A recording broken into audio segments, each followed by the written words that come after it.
Chapter 11. One of Jess's guards was driving the SUV, while the other was in the passenger seat beside him. The plumber was sitting in the very back, behind Ashley and Rip. "Why did you come yourself?" Rip asked as he pulled off his shirt, already getting ready to take off the bulletproof shirt he had been borrowing. "I told you before I wanted to see these people gone, and that means all of them. You've done a good job of eliminating most of them, but these last two are going to be an issue if you aren't careful." Rip pulled open the Velcro sides with a hiss, and slowly unzipped them both the rest of the way. The side he had been shot on was beyond tender. Jesse whistled as he saw the mottled red mass that was around the lower area of Rip's scarred back. All of the fine capillaries had burst beneath the skin, making it look even worse than it was. "How many times did you get shot?" the plumber asked as he inspected the shirt. Ashley gasped and gingerly felt at the olive-colored scar-ridden skin of his back. Her fingers traced the familiar lines and ridges that had faded some with time. "Just the once. I got lucky. They may have been mercenaries, but they were about as well trained as those goons were in your office. They didn't deserve the name that goes along with an official outfit. That little armored shirt of yours saved my life. It does next to nothing to dispel the impact, but I'll take that over having a fresh hole in me any day of the week." Jesse found the spot where he had been shot and wobbled his head to the side slightly. "There is maybe a little loosening in the weave, it's hard to say. I'd say that same spot could take another 3 shots from the same caliber before it became a serious concern. Taking 3 or 4 shots in the exact same spot of the body is almost impossible." "Not bad." Rip raised a brow. "Were you using me as a guinea pig?" "No, these have been tested before they got sent to us. You know what they say though, trust but verify. I just verified they worked." The 2 guards laughed in appreciation as Jesse put the shirt on over his own. The one he had been letting Rip borrow was his own personal armored shirt. "Ah, you're a dick." Rip pulled his shirt back on, taking a moment to kiss the tips of Ashley's fingers. "Maybe, but it works. Now on to business. You won't be able to get your guns onto the boat, so give them back to me. I'll even pay you for them. I have something for you in the back. Give me the knife as well. I'll put it with the surprise." Rip sighed and handed over the M&P 15 along with the spare magazines. Next went the heavy high-point suppressed pistol that used .45 caliber ACP ammo. It had been a little overkill in the power department and was bulky as all get out, but it had come through for him. For that reason alone, he couldn't find it in him to hate the cheap gun. Last but certainly not least went all the spare magazines, ammo, and the last dart gun that he had accumulated along the way. He was keeping the telescoping baton and bulletproof vest for himself. They would go inside his luggage as soon as they stopped. "You have a problem," Jesse muttered. "What did you do? Take the ammo from everyone you took out?" Rip nodded. "Took their wallets too. You never know when you might need a few extra dollars or a spare magazine." "Fine, whatever I give. I'll deduct this from what you owe me, and here is the rest of the information I gathered, along with a little extra. Her father, more specifically his company, has stepped into something big, and he just walked into the spider's web. Now let's get me paid, and we'll move on to the surprise." The plumber pulled out his phone and brought up a banking app. While he was doing that, Rip pulled out his own phone and brought up his bank information. He had never bothered to memorize the routing information for the bank. His account number, sure, but he didn't transfer money often enough for the other one to be important. The final cost of doing business with the plumber was a little over $48,000. That price also included their escape and the cost of the cleaners that would wipe each of the locations and cameras clean. Ashley whistled at the cost but kept her mouth shut. She knew she was out of her depth and would keep her questions to herself until later, when it was a better time. "Thanks for this." Rip held up the brown envelope that contained all the information the plumber had gotten for him. The man had gone above and beyond what he had asked on this deal. He must have truly wanted these people gone. "No problem, I had my reasons for doing it," Jesse smirked. "Let Nathan know this pays him back for the favor he did me in Africa. He'll know the one I'm talking about." "Ah," Rip leaned back with a disgusted and pained groan. "Of course, you would use me to pay off a debt to him. What about the money, then?" "No worries, kid. I still owe him plenty. It was one debt out of a few dozen. As for money, debts like ours cover certain resources and favors, but nothing that actually can be billed. So, using government resources to gather information would have been fine, but once we moved past that and into my role as plumber, well, you started racking up a bill. I did what I could to offset it though." Rip chuckled and shook his head. I was wondering why you were going above and beyond for me like this. I thought you just really wanted these guys gone for some reason. Oh, I do, but I wouldn't have given anyone else the same deal or reception simply for that reason. Wait, how did you know who I was the first time we met? I was notified by the company. They were letting me know you were coming to the island. It's standard operating procedure. Nathan, or one of the letters, would have done it for every place you have ever visited since coming under his care. If you hadn't come to me, once I learned of what happened, I would have known to go to you. A hands-off approach, not important enough to guard, but still important enough to provide help with when the situation arises, Rip muttered. That's the gist of it. Huh, I never knew. He never even so much as said anything that would have hinted that there was something like this going on. He shook his head. Enough. Show me the surprise that you have stored in the back. I need to know what I'll be dealing with once I'm on the boat. There's also the matter of how you are a plumber. What happened to the rules pertaining to the underworld and governments? That apparently doesn't apply to staff. However, I still need to walk lightly and keep my allegiances separate. They approached me, yet I am still watched more closely than other staff because of my potentially divided allegiances. There are certain lines I must never cross, that's all. Jesse twisted around and reached into the back for a couple of different items. We have to be careful with this, as the weight limit for how much it can carry isn't exactly what you would call high. He opened a container with a large drone inside. The propellers were toroidal in shape, which was supposed to be quieter and more efficient than the normal shape design. Closing the box, he set it in the back again and opened the second one that was on his lap, revealing a pistol. This is the Volquartsen Black Mamba. It fires .22 caliber long-range rounds at subsonic speeds and comes with a suppressor. If you've ever watched a Hollywood movie and thought their fictional silencers didn't exist because nothing is that quiet, well, this one is. It had a 4.5-inch barrel, with a Picatinny rail on top and bottom. Both were empty. Along with the suppressor Jesse had mentioned, there were also 4 magazines in the case. Jesse picked up the empty gun and handed it to him to inspect. It has a fairly light trigger, at just over 2 pounds. Each magazine carries 10 rounds. If you need more than 40 shots to silently take out 2 people, then I'd be worried. Rip inspected the gun as completely as he could, inside the back of the SUV. It'll do. I know people like to make fun of the caliber, but a bullet can kill a person no matter its size. If they're wearing body armor, I still either have to go for an unprotected shot or hit them repeatedly in the same area. I can do that almost as easily with this. Their body armor might brush it off entirely, but I still have the option of shooting them somewhere else. That .45 caliber you gave me before is fun, but I prefer something like this. It's easier to handle, it destroys certain things less, and of course is far quieter. Oh yeah, sure. Jesse gingerly took it back from him. You're not wrong. Everyone thinks they need a pistol with the power to shoot through a door, from across the street, and into the person hiding behind it. If you specifically need that sort of firepower, then you are doing things wrong. We've almost reached the boat, the guard who was driving called back to them. Looking out the window, they saw how close they were to the check-in gate for the large ferry boat that routinely took people to and from the island. A smaller marina was off to the side and was almost entirely unsupervised. If the mercenary group had been better prepared, knowledgeable, or had more resources, then that was the method they should have arrived in.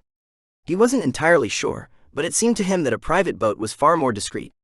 They also could have brought some better equipment than just the trucks and armor.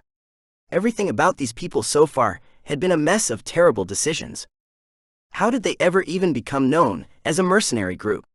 Rip asked, his eyes glued to the marina. There is a perfectly good method of entrance right there. Yet they chose to use the public boat, which was both highly predictable and visible. They also would have had to work extra hard to explain away the equipment they did keep inside their vehicle. Why go through all that pointless extra work when they could have just arrived on their own boat? The plumber shook his head and shrugged. You're right, but if there are 2 things I have learned during my time in this position, it's that people are rarely as smart as others give them credit for, and that crooks will do anything to save a buck. I wouldn't be surprised if they got money for a boat, and then the boss pocketed it for himself. I also wouldn't be surprised if no one thought of the method either. The marina isn't well known, so it might not have ever come up as a viable low-key option. The SUV slowed and stopped in front of the gate. Here are your tickets, along with some simple fake IDs for this first part of the journey. He winked at them both. Good luck. The drone will deliver your package to the window of your room once the boat is underway. Ashley opened the door with slightly shaky hands and pulled out their luggage. Rip stuffed the baton, the information packet, and his body armor inside his suitcase before carefully taking her hand. "Are you ready for this? You can stay inside the room while I finish this. There isn't any reason that you need to watch me taking care of them." She squeezed his hand and shook her head. "No, after what I saw them do to that girl, I do need to see them gone. I need to know that they can't do something like that again. That they won't be able to come back and do those things to me. I need to see them die with my own eyes, Rip. I have to be there." "All right, I understand. Let's go." Chapter 12. Once the boat left the port, they would have just over 4.5 hours to eliminate both men and get rid of their bodies. It wasn't a terrible time crunch, as far as Rip was concerned. Killing the men wouldn't take that much time at all, unless they were unlucky. Finding a way to get rid of the bodies was another matter. On board a moving, occupied, camera-ridden boat would make the entire process extremely difficult. He hadn't needed to worry about cameras up to this point, thanks to the cleaners. Unfortunately, that wasn't going to be an option this time around. Inside their room on the glorified ferry, Ashley sat numbly on the bed as Rip strapped on the bulletproof vest. He covered it with a button-up shirt and sat down next to her, the telescopic baton in his hand. The late hour had played in their favor, as not only was the boat fairly empty, but the check-in had been lax as well. "Here, I want you to hold on to this in case something happens." She took it from him and slipped it into her back pocket without a word. "Would you say something, Ashley, please? Tell me what's going on. Is there anything I can do to help make it better? Do you need time, space, what?" He was silent for a moment. "Is it me? Does knowing my past and what I've done change how you feel about me?" He knew it was silly to make the matter about him after what she had just gone through, and yet she wasn't talking. How was he supposed to know what was going through her head if she didn't say anything? He certainly couldn't see it on her face right then, as she was practically an emotionless mask. A sobbing laugh burst from her throat. "How can it? When it's because of your past that I was able to safely get out of that situation. Sure, they told Dad they were going to let me go, and maybe they actually would have. But who knows what they would have done to me first." She covered her face, tears leaking between her fingers as her shoulders shook. Rip held her close and let her cry for as long as she wanted. He was simply glad that she was showing some emotion again. The way she had blanked out when they got to the room had unnerved him. "I don't know what to say about your past, Rip. I truly don't. What happened to you was terrible, but it also made you into the man I love." She stroked his cheek with her thumb while looking into his eyes. "At the same time, it's apparent I also don't truly know you. You kept a secret of this magnitude from me for years, and yes, I know it's a lot to dump on someone, but still." She shook her head and wiped her nose. "Then there is today." Ashley growled. Anger over the kidnapping and everything else had officially taken over as the primary emotion. "When we get back, you need to take me shooting. I need to be able to take care of myself. I know that wouldn't have helped this time, but if there is a next time, I want to be prepared. I wish I could tell you there wouldn't be a next time, but once something like this happens, and the kidnappers get paid." Rip let the sentence dangle. She was smart enough to understand what he was saying. "They weren't after money," Ashley told him firmly. She sniffed and wiped away the remnants of her tears and leaky nose. Within a few seconds, her red eyes and splotchy cheeks were the only proof that remained that she had been crying. Gingerly, she wiped her hand off on a nearby tissue and used it to dab at her nose. "You are such a lady sometimes," he joked, taking the tissue from her and getting the spots she had missed. "What do you mean, they weren't after money?" He had his own suspicions on the matter, but those could wait until later. Jesse had given him a packet of information that he still needed to read through. "I shouldn't have said that. The people who were holding me were clearly after the money. However, I got the feeling that they were working for someone. The man in charge, one of the two who left early and is on the boat now, was on the phone with someone else almost the entire time. Call it female intuition or instinct, whatever, but I think the money was merely a means to an end. I don't think it was actually the goal this time." "I agree. We can't forget what Jesse said in the car about your dad and his company. He wouldn't have mentioned them if they weren't related to what was going on." He stood and wandered over to the port window. Overhead, the horn sounded, letting them all know the ferry was about to leave. "I'm sure there is more information in the papers I got from the plumber, but there has been something off about the entire situation. It's been a mix of sloppy and thought out. The mercenaries are among the most ill-trained I have ever seen, and their plan has the marks of several different people working on it. Then there is the amount they requested from your father for you. It was a decent amount, but too little at the same time. Thinking it over, I believe they were chosen for their ties to a terrorist group more than anything else. Ashley sucked in a breath. You mean Daddy might have just sent money to a terrorist organization? He nodded slowly, things beginning to click into place.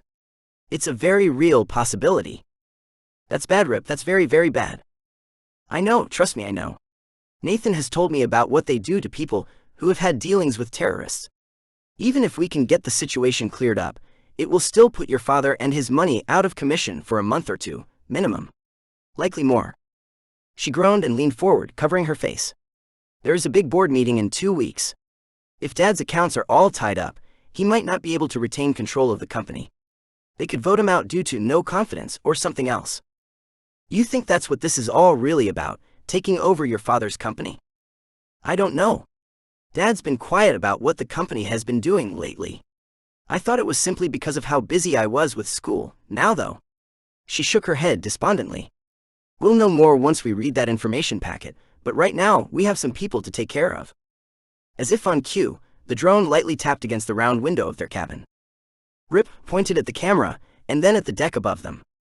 The cabin might have been nice, but it was still only a place to rest on what amounted to a long ferry ride. The windows didn't open. They would need to get the package from the drone while on deck and in plain view. Chapter 13. The top deck of the ferry was thankfully empty, unsurprising given the early hour. The boat wasn't exactly packed at the moment, but the few passengers there were had the sense to stay inside their cabins or seating areas where they could nap the ride away. As soon as they appeared, the drone dropped down from above and led them to a dark corner. If there were any cameras on the deck, then this would be one of the likely blind spots. Rip took the bundled together package that had been tied to it and quickly screwed the suppressor onto the gun as the drone flew off. Slipping a magazine into it, he put the other 3 into his back pocket. Ashley stored the pistol and knife in her large purse, while Rip tossed the towel Jesse used to tie them to the drone over his shoulder. We need to find their room. Come on, Rip muttered as they headed back below deck. This was the part of their plan that could cause them the most difficulty. Finding the target was a matter of luck at this point. In the meantime, they would be drawing constant attention to themselves and appearing on all the cameras. It was a worst-case scenario, but the only other option was stealing the room manifest if one even existed. Not that doing that would have helped either, since they didn't know their target's name or what name they might have used to check in under anyway. They did have one major clue to work off of. The mercenary leader had been on the boat for longer than the other passengers, which meant they were inside one of the 4 suites. Those were the only people allowed to get on the boat that early. With that, they wouldn't actually be appearing on all the cameras, just the ones monitoring the suites, which was even worse. Those were more likely to be closely watched than the regular cameras due to how much the people were paying for those rooms. Keep your head down and your eyes open for any cameras, Rip told her as they wandered through the halls of the ship. The halls were an odd mix of nice and utilitarian. This was no cruise ship or anything of the sort, but they still wanted any passengers who paid for an actual room to be comfortable during the trip back to the mainland. Well, that makes it easy, Ashley said quietly as they reached the correct hallway, pointing to the light visible beneath one of the suite doors. Either the people in the other suites had already gone to sleep, or only one of them was taken for this trip. Which, considering the early hour, was far more likely. There was another option, which was that the mercenary leader had simply bought up the other suites. He would have needed to have a reason to do something like that though. Rip discreetly looked around for any cameras. There was one at each end of the hallway, but not any in front of the slightly recessed suite doors. How do you want to do this? She asked. If this was a normal hotel room, I would say we just go in from the room next door. Even if it didn't have an adjoining door, the walls are typically thin and easy to bust through. I don't know if those same rules apply to a boat like this. We really only have 2 options that I can see. We knock and hope they open the door for us. Or we kick open the door and go in hot and catch them with their proverbial pants down. I vote for the second option. This door looks like it's made of the same material as the one for our room. I've seen them before. They're cheap, mostly hollow doors with a little bit of cardboard inside to provide a small amount of sturdiness to them. The average person could punch through these doors if they wanted. Kicking it open shouldn't even pose a problem. Rip's complaint died on his lips against her random knowledge. Why would you even know that? Some of the people in my study group live in the dorms. These are the sorts of doors they use on their closets there. Let's just say more than one of them has needed to be replaced this last semester due to frustration. Really? He glanced dubiously at the door. Sure, it had been light, but would they really skimp on it to that degree? Then again, these weren't meant to be proper hotel room suites. He shrugged. All right, that's what we'll do then. Hand me the pistol and the suppressor, please. Then get your baton ready. They stood as close to the recessed portion of the door as possible, trying to limit the visibility of the cameras. Ashley carefully retrieved the pistol from her purse and handed it to him. He pulled back the bolt on the back of the gun, slipping a cartridge into the chamber. Then he thumbed off the safety, secured the towel on his shoulder, checked that Ashley was ready, and then kicked in the door. Chapter 14. The door cracked open, the doorknob falling useless to the ground as his foot blasted straight through the flimsy wood. The resulting crack was enough to show them that along with cardboard ribbing, there were also foam inserts to disperse sound. With a grunt, Rip pulled his leg free, keeping his eyes on the 4 men who had been sitting around the small table talking. 2 of them jumped to their feet, the unpolished nature of their clothes and calloused hands marking them as the mercenaries. Rip aimed low and squeezed off 2 quick shots. The first shot took one of the men through his ankle. His tight boot kept everything together, as the bullet skipped off the bone and sheared a section off, pushing it through his skin. The gun was just as quiet as the plumber had promised, with each shot barely louder than a whisper. The second shot was a tad bit higher, and went through the second man's shin bone, sending him to the ground with a scream. Don't move, Rip told them belatedly, with a smirk. Who are you 2 idiots? He asked the other 2, who hadn't moved. The pistol in his hand fired for a third time, punching a hole through the hand of the man with one working ankle. I said don't move. Ashley stepped into the room behind him, and all 4 men reacted to her presence. Interesting, he remarked, noting their responses. At least we know that everyone in attendance was involved with the fun we had earlier today. Ashley forced the remains of the door back together and then pushed it closed. It didn't do much, seeing as it was still missing a doorknob, and it now had a huge crack running through it, but it was better than nothing. Rip walked closer to the 4 men, casually tossing his towel onto the one with the blown-out shin. Wrap that, would you? We wouldn't want you to bleed out before all our questions have been sufficiently answered. He stopped behind the 2 men, who were still seated at the table. They were wearing suits, and had some papers spread out in front of them. Now, you were saying who you were, he said from beside them. A cracking noise came from the side, interrupting the conversation for a second time. Ashley had just used her telescoping baton to break the wrist of the first man Rip had shot. He now had one bad ankle, a hole in one hand and a broken wrist with the other. You just don't learn, do you? You have good resistance to pain at least. You didn't scream with those 3 hits, Rip told the man with a shake of his head. The mercenary opened his mouth and showed them his missing tongue. Farther down, they could see a savage scar along his neck as well. It was likely the man couldn't make any noises, even if he wanted to. Well, that complicates things for us. Either way, good job, sweetie, Rip thanked Ashley with a wink. As for you, I've already heard you scream. So, I'm assuming you're the leader. Which means you are the one I really want to talk to. We'll get to you in a moment, back to you 2. The 2 men in suits pulled back from him. Please, we are only lawyers here to deliver their payment.